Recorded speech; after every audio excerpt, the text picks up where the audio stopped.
Edson e depois Leonardo, vocês podem... Para que... Bom, você falou que a Terra tem o dia e a noite. E no dia a gente faz as atividades normais e à noite a gente descansa. Mas para que serve o sono? Então, sono, ele é tão importante para o organismo de uma pessoa que nós dormimos desde a vida intrauterina. Na verdade, desde quando o cérebro se forma dentro do útero da mãe, já tem evidência de sono, né? Já tem evidência de que o bebê dentro da barriga tem o ciclo dele já, né? tem o ciclo dele, já fica dormindo, né? Isso é muito interessante. E para que serve o sono? Ao contrário que muitos pensavam antigamente, pelo fato de a pessoa estar descansando, estar parada, estar, entre aspas, desligada do meio ambiente, pelo menos desligada parcialmente do meio ambiente, né? Se acreditava que sono era uma... Os antigos acreditavam que sono é uma situação em que o cérebro descansa e diminui a atividade. Então, ao contrário disso, hoje em dia, os estudos eles mostram que durante o sono, o cérebro está extremamente ativo também, né? Diferentemente do que as pessoas antigas pensavam, não, quando nós dormimos, o cérebro também está extremamente ativo, mas claro, uma atividade diferente de uma atividade quando está em vigília, né? Os circuitos neurais envolvidos durante o sono podem ser circuitos neurais diferentes, podem funcionar de modo diferente em relação a quando nós estamos acordados, conversando, assistindo televisão, por exemplo, né? Ou seja, o nosso corpo, mesmo dormindo, o nosso corpo não para, o coração continua funcionando, os rins continuam filtrando o sangue, o cérebro continua funcionando, ou seja, tudo ainda está ativo, porém com uma atividade diferente em relação a quando estamos acordados. Então, Muito boa a palavra que você usou. Porém, com uma atividade diferente. Diferente. Não é menos intensa, não é mais intensa, é diferente. Então, eu estou ligado, acordado, eu estou desligado. Não estou ligado ou desligado. O cérebro não está descansando. Eu estou de outro jeito. Depende do conceito de descanso, né? Eu estou de um jeito acordado, estou de outro jeito dormindo, né? Mas não é assim, estou mais acordado e estou menos alguma coisa dormindo. É diferente, é um estado diferenciado de funcionamento fisiológico. Uhum. E quais são as funções do sono? O que acontece durante o sono, né? Um dos principais acontecimentos do sono é que, durante o sono, nós liberamos melatonina, que é um hormônio que o Leonardo vai falar com mais detalhes posteriormente, né? Então, uma das funções do sono é produção e liberação de melatonina, que é um hormônio. Além disso, é durante o sono que nós regulamos também, nós melhoramos o controle da pressão arterial. Vários hormônios são liberados no organismo, hormônios esses importantes para o ajuste da pressão arterial. E além disso, durante o sono, nós fazemos a manutenção, a proteção e manutenção dos circuitos neurais, né? Circuitos neurais passam a funcionar, por exemplo, circuitos neurais que não foram utilizados, por exemplo, eles podem ser reutilizados durante o sono, né? O que aconteceu durante o dia, as memórias que aconteceram durante o dia, durante a noite, nós podemos reutilizar essas memórias para definir melhor essas novas conexões neurais, né? Ou seja, o sono ele está também associado à preservação da cognição e nós sabemos que a memória é um componente da cognição, né? Ou seja, sono dormir é importante para ter memória boa, né? É importante para estabelecer a memória. Tanto é que quem não dorme direito normalmente tem uma cognição ruim, né? Você não consegue se lembrar das coisas no dia seguinte, é difícil, né? Você está lento, ou eu estou errado, Leonardo. Esse é um assunto muito extenso, muito interessante, porque pode ser uma via de duas mãos. Chega mais perto do Pode microfone. ser uma via de duas mãos, isso que o Marcelo falou, né? Quem não dorme direito tem um prejuízo na cognição. Depende. Quem não dorme direito pode estar dormindo mal porque está estressado. Quem está estressado tem um prejuízo Isso é verdade. na cognição. Isso é verdade. Então, lembra, uma das modificações no nosso sistema cognitivo, sistema nervoso central, durante o estresse, é diminuir a memória, é favorecer a atenção, enviesar, né? Direciona nosso foco de atenção para os aspectos mais negativos das situações, né? E isso em qualquer situação de estresse, até quando eu estou estressado por causa de achar que está dormindo mal. E aí tem uma situação que eu estou dormindo mal, independente de eu perceber isso ou não. Então, por exemplo, se eu tenho apneia do sono, se eu tenho uma doença dos movimentos periódicos dos membros durante o sono. Então, se eu tenho alguma coisa que está atrapalhando a estrutura do sono, não necessariamente eu vou sentir isso, mas eu vou ter as consequências de um sono ineficaz. Se eu tiver qualquer processo biológico que atrapalhe os processos que o Edson falou agora, né, do sono funcionar como um anti-inflamatório, porque ele reduz a inflamação no organismo à noite, ele regenera células, ele consolida conhecimento, diminui o tônus simpático, que é a fase de ativação do sistema cardiovascular, que sobrecarrega o sistema cardiovascular. Então, o sistema cardiovascular relaxa, descansa durante o sono, né? Então, se eu tenho um problema que estruturalmente, fisicamente, vai lá e fica interrompendo esse sono, por exemplo, paro de respirar 40 vezes por hora à noite. Cada parada de respirar, meu cérebro vai entrar em alerta. Ele vai interromper, eu posso não perceber esse alerta de novo, mas ele vai interromper o que ele estava fazendo durante o sono. E quando o sujeito acorda de manhã, ele acha que dormiu bem, porque não lembra nada, apagou. Vamos mostrar um lado diferente. Quem está com insônia? Quem está com insônia crônica, insônia de longa data, o organismo se habituou com aquele alerta noturno e ele continua biologicamente funcionando normalmente à noite.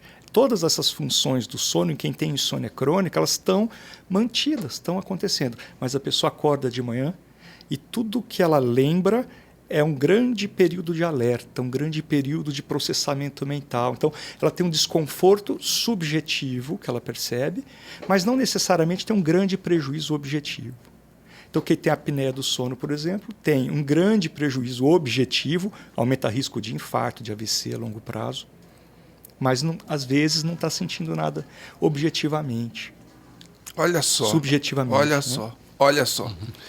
E essa questão da memória é interessante porque isso acontece comigo também. As coisas que acontecem durante o dia, com uma certa frequência eu sonho à noite. Sim, Né? sim. Então, isso é muito isso. interessante porque dá uma impressão de que você revive o que aconteceu durante o dia, né? Talvez com o intuito de estabelecer as conexões para colocar melhor na memória, né?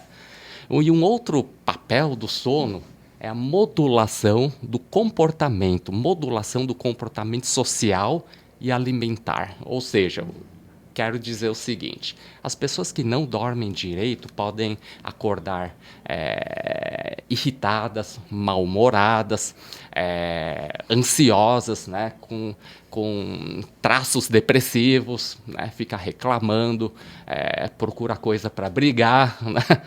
Não, isso é um exemplo típico aqui. Né? Ou pode acordar com compulsão alimentar, né, gula, né, ou seja, existem estudos de neurofisiologia que sugerem que o sono ele é importante para regular o comportamento, para deixar a pessoa mais equilibrada do ponto de vista comportamento.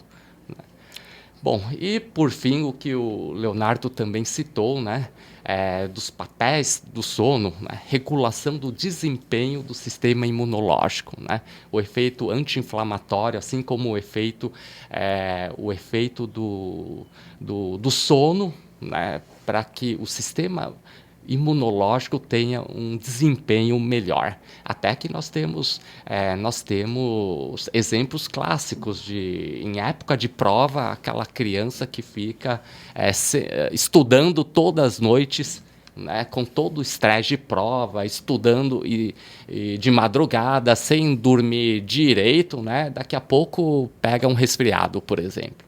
Né? Ou aquele jovem adolescente que começa a sair todos os dias à noite para balada, não dorme direito, fica a noite inteira acordada. Imunodeprime. Isso, aí daqui a pouco está com alguma virose. Uma gripada, né? Isso, ou seja, o sono ele é um dos meios do nosso organismo restaurar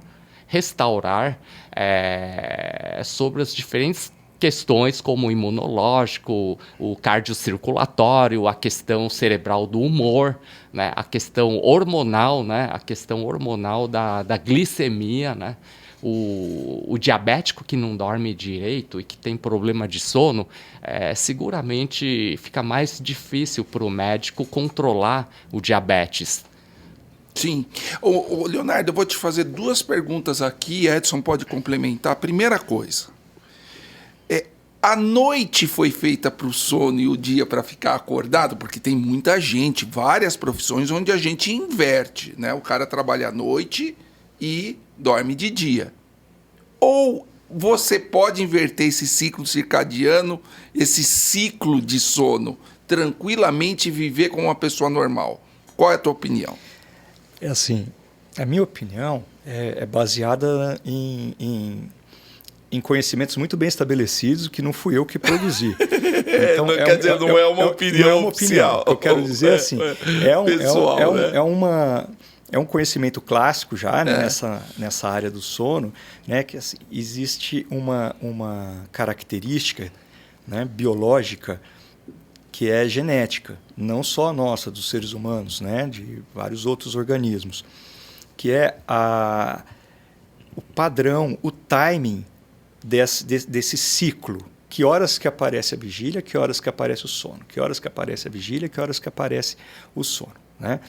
Então, é assim, no ser humano existem 2 tipos, né, de fenótipos, né, que são manifestações genéticas, manifestações comportamentais de uma característica genética no que diz respeito ao horário do sono. 3 tipos, 3. Os matutinos, os vespertinos e os intermediários. Matutino é aquela pessoa que biologicamente está predisposta ao sono acontecer mais cedo e ir embora mais cedo. Então vai dormir mais cedo, naturalmente acorda mais cedo. O vespertino, o contrário, é o sujeito que tem uma tendência ao sono chegar mais tarde e ir embora mais tarde. E tem os intermediários, que é a maioria da população, né? Então, assim, dificilmente um matutino consegue se transformar num vespertino. E ele descansa do mesmo jeito. Todos os 3 descansam do mesmo jeito. Todos os 3 descansam desde que respeitam o horário individual. Deles, a característica individual deles. Então você vai ver um trabalhador noturno. Trabalhador noturno, normalmente o vespertino vai se adaptar melhor ao ritmo de trabalho noturno, né? Um matutino que precisa muito desse trabalho noturno, por conta de vai ganhar mais, adicional noturno, preciso... ele vai ser um mau negócio para a saúde dele a longo prazo. Ele se ferra, né?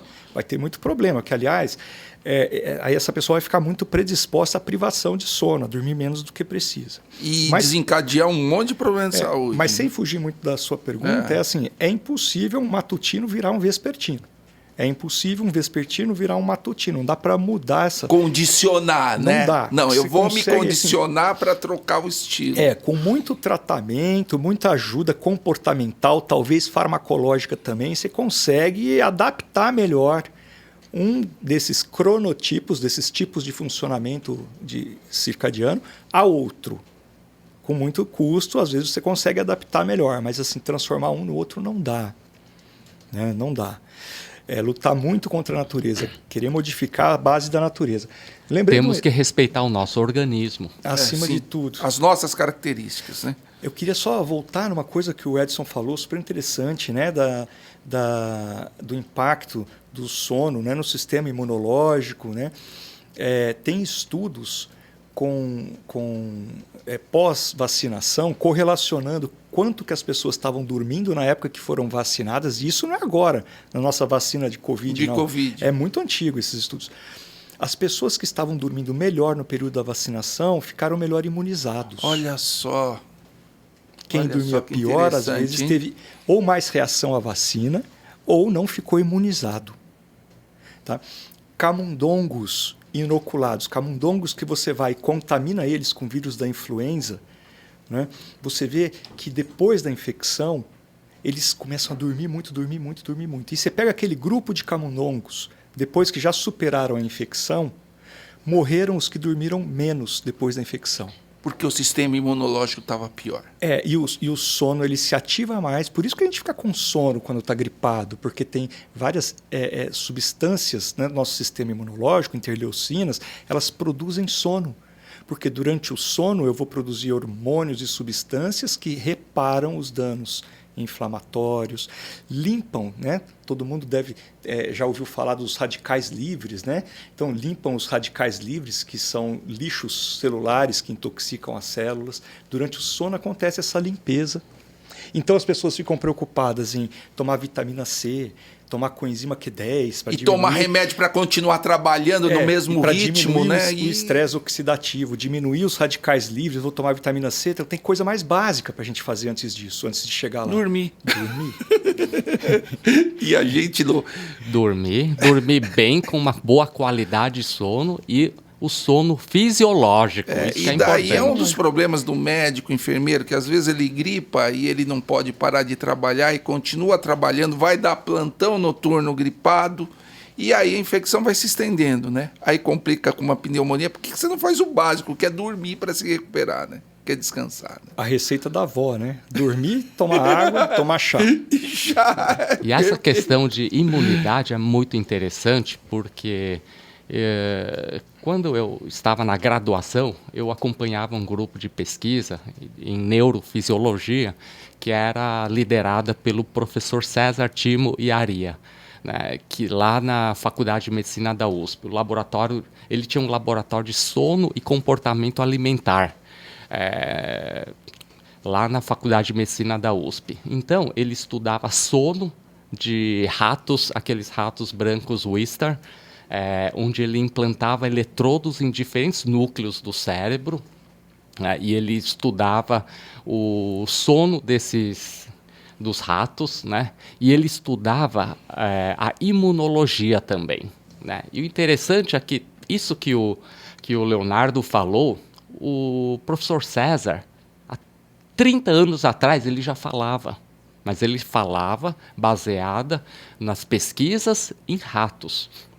25 anos atrás, ele já falava sobre as funções do sono na parte imunológica. A relação do sono com a imunidade. Isso. Né? Então, ele estudava o baço desses animais, né? E estudava a questão do sono, e ele via que, porque o baço é um órgão imunológico, né? Um órgão imunológico, e ele via modificações no tamanho do baço, estrutura do baço, etc., tanto estimulando a questão dos núcleos do cérebro. Por exemplo, um núcleo que ele gostava muito, que foi um núcleo em que eu ajudava como aluno de iniciação científica, ajudei a mapear parte do hipotálamo desses ratos, né, que é o núcleo do fascículo prosencefálico medial. O professor César descobriu que esse núcleo estava relacionado com sono, né, em ratos, né? No ser humano não sabemos, mas em rato estava relacionado com sono e estava relacionado também com comportamento alimentar. Então, quando nós estimulávamos esse núcleo, aumentava a salivação dos animais, aumentava a contratilidade gástrica, né? O animal procurava comida, ou seja, era um núcleo que fazia parte dos circuitos da alimentação. Além disso, esse mesmo local também fazia parte dos circuitos da neuroimunologia, porque quando nós lesávamos esse núcleo, né, o animal ficava imunossuprimido, né, e morria de infecção. Né? E outra coisa importante, quando nós lesávamos ou estimulávamos esse núcleo, modificava completamente o sono. Ou seja, fazia parte dos circuitos neurais do sono. Alimentação, imunidade e sono. Leonardo, reposição hormonal acontece durante o sono também. Cortisol, dopamina, ou seja, os hormônios que vão ser importantes para o período, para o ciclo de vigília. Sim, o sono tem um impacto, tem uma função. Né? Por exemplo, um hormônio clássico é o hormônio do crescimento. O GH. O GH. Né? A produção do hormônio do crescimento acontece durante o sono. Dopamina, cortisol. O cortisol ele tem um ritmo circadiano. Assim como a gente tem o ritmo do sono, circadiano significa a cerca de um dia. A cerca de cada um dia, 24 horas, a gente dorme e a gente acorda. E a gente dorme e a gente acorda. O cortisol é um hormônio, né, que ele é produzido a cada cerca de 24 horas, coincidindo com a vigília, com o despertar. Né? E não é que o sono produz cortisol ou a vigília produz cortisol. Né? Tudo faz parte de um grande ciclo. Entendi. Na verdade, o hormônio ele é produzido tanto durante o sono, assim como em vigília. Porém, ele obedece o que nós chamamos de ciclo circadiano, ou seja, no caso do cortisol, ele é mais produzido e liberado durante o dia, só que à noite os níveis séricos de cortisol abaixam. Né? Mas isso não quer dizer que existe uma interrupção. Né? Ou seja, existe uma diminuição de velocidade de produção e liberação mais à noite, enquanto que durante o dia o cortisol ele é mais produzido e liberado. Né? E em relação à melatonina já é o inverso. A melatonina ele é menos liberado e produzido durante o dia e ele é principalmente liberado e produzido em maior intensidade durante o sono, durante a noite. E o interessante em relação à melatonina é que existem os animais de hábito diurno e existem os animais de hábito noturno. Né? Ou seja, existem animais que ficam acordados durante o dia e dormem à noite, e existem os animais opostos, que ficam dormindo durante o dia e acordados à noite. E a questão da melatonina tanto nos animais com hábito diurno, assim como nos animais com hábito noturno, a melatonina ela é principalmente produzida e liberada à noite, quando não tem luz clara. Né? Ou seja, a melatonina, tanto nos animais diurnos, de comportamento diurno, como os noturnos, ele é menos produzido e liberado durante o dia e ele é mais produzido e liberado durante a noite. Olha só, interessante, né? Eu queria só reforçar uma coisa aí que o Leonardo falou. É muito importante a gente conhecer o nosso ciclo. Sim. De sono. Se a gente é matutino, se a gente é vespertino, se a gente é intermediário, para mesmo a gente planejar as nossas atividades. Né? Não adianta você tentar forçar, mudar, isso vai fazer mal para a sua saúde. Vai. É isso.